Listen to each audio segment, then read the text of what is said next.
Breaking news as we come on the air. The search for lives called off. A well-known local family vanishes nearly 25 miles off our coast. Tonight, why the Coast Guard has given up all rescue efforts and the exclusive photos you'll see only on CBS 12 News. Their legacy lives on no matter what. And then, with the press of a button, this truck has 230,000 miles on it right now. So we're going to roll it back 100,000 miles. You think you're buying one thing, but it turns out to be a fraud. Thieves setting odometers back, costing you thousands. Coming up, the one thing you can do to prevent becoming a victim. Plus, a dramatic drop. The one reason scientists say a drop in the number of shark bites is a bad thing. CBS 12 News at 11 starts now. Now at 11, dense fog settling in over South Florida. Good evening, everyone. I'm Liz Quirantes. And I'm Jim Grimes. Thanks for joining us tonight. The worst is yet to come. In fact, the timing couldn't be worse. Your morning commute could get a little dicey. CBS 12 Chief Meteorologist Aaron Christensen joins us now with the timing of this fog. Aaron? The dense fog advisory right now is reserved for the Gulf Coast. But yes, we too are going to be impacted by some patches of fog come tomorrow morning. And of course, just in time for that morning commute. We'll watch it develop after 2 a.m.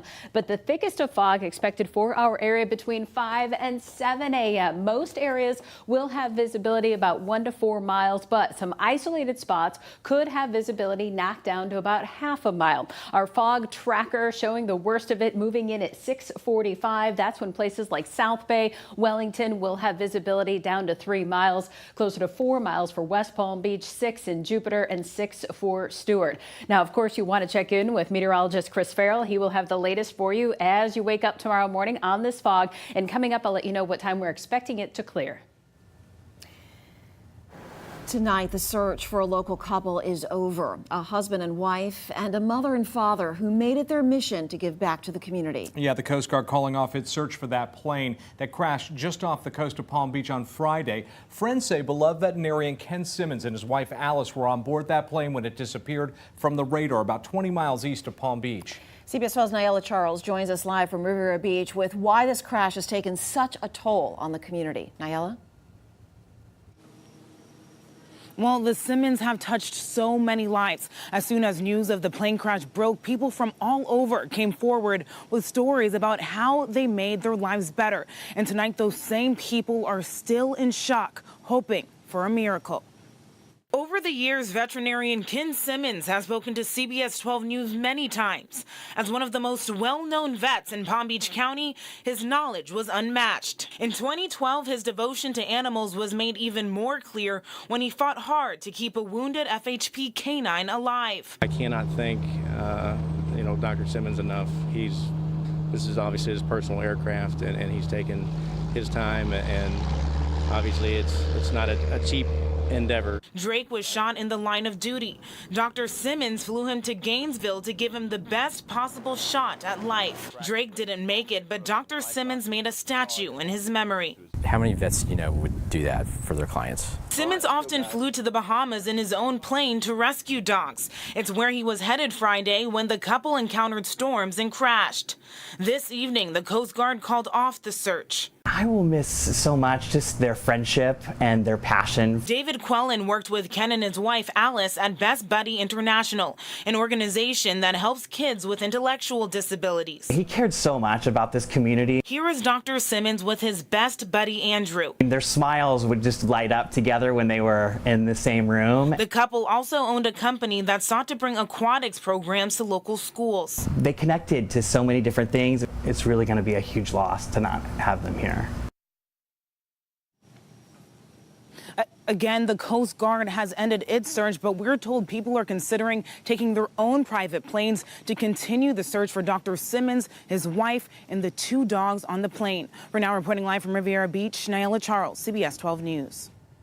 All right, thanks, Nyela. Of course, you continue following breaking news stories with our news app. And on CBS 12 News this morning, it starts at 4:30. Right now, the first family has just touched down at Joint Base Andrews in Maryland after a whirlwind trip here in South Florida. At the Winter White House, it was a little football, a little golf, and a lot of tweeting. Yeah, the president made a big announcement about protecting our borders on this, the first trip back to Palm Beach he's had this year, in fact. We have live coverage tonight from Palm Beach County to Washington, D.C. We begin with CBS 12 News anchor Paul Mueller. He had exclusive access this weekend to the president. Paul? Jim, President Trump's 19th trip to Mar-a-Lago has come to an end. Air Force One taking off from here at PBIA just about 3 hours ago. And now the focus shifting from R&R to what could be a very controversial State of the Union address. The FAU marching band with a captive audience at Trump International Golf Club tonight. President Trump and First Lady Melania. Enjoy yourselves inside. Have a good time. Thank you. Then inside for the annual Super Bowl party before returning to Washington. Over the weekend, the president enjoying plenty of golf with legends Jack Nicklaus and Tiger Woods. But weighing heavy on his mind, the border wall with Mexico. We haven't declared the national emergency yet. On Friday, the president made no bones about it. He would go around Congress without getting their explicit consent to fund the $5.7 billion barrier. Also taking aim at House Speaker Nancy Pelosi this morning on Face the Nation. She's doing a terrible disservice to our country. Basically, she wants open borders. She doesn't mind human trafficking. The president going on to say Pelosi is costing the country hundreds of billions of dollars. And now speculation that by declaring a national emergency, he wouldn't need the green light from Congress. It's a controversial announcement that could come during Tuesday's State of the Union address.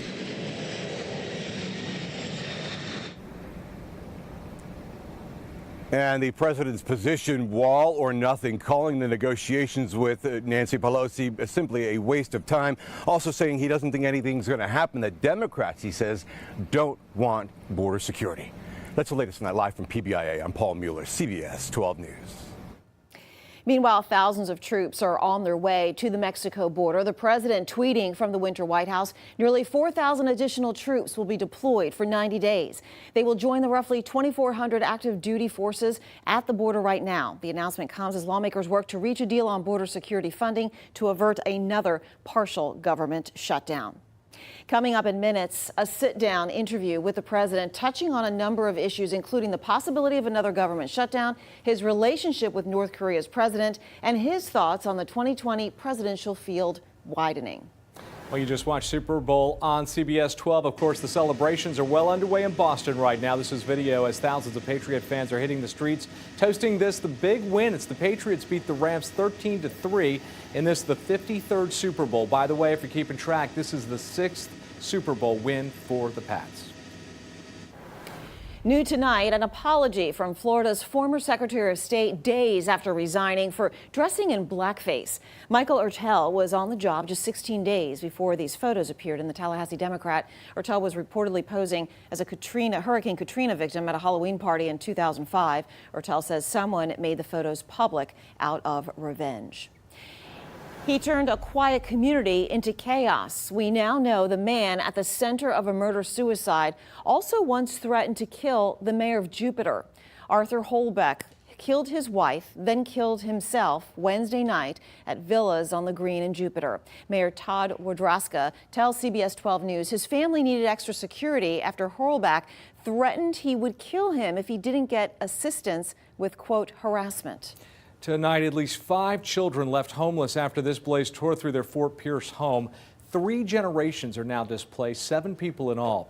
Investigators say that fire started in the utility room, but they are still trying to narrow in on the specifics. It was a story that brought our community to its knees. Tonight marks 2 years since these 3 innocent young lives were so senselessly taken at a Super Bowl party in Jupiter. Kelly Doherty, Brandy El-Salhi, and Sean Henry were all in their early 20s. Police say the shooting was over drugs, but the 3 victims were seemingly innocent.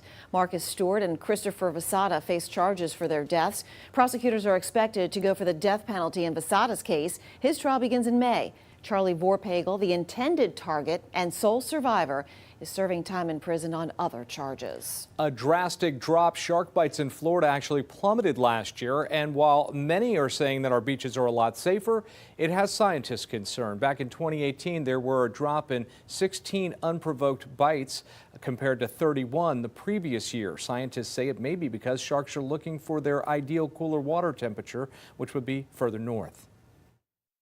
These black-tip sharks, they're exactly like our snowbird friends. They come down to Florida and spend the winter. They mill around here for a few months, then in the spring, they start to move their way farther north again. Some other scientists are actually concerned that fewer bites could mean that the shark population might be shrinking. Iconic palm trees in Wellington are on the chopping block tonight. The 6.4-mile bike lane, which would provide connections to 3 parks and 4 schools. One plan calls for chopping down all the trees. Another plan calls for cutting down just some of them. The 40-foot tall palms have lined that road since the 1980s.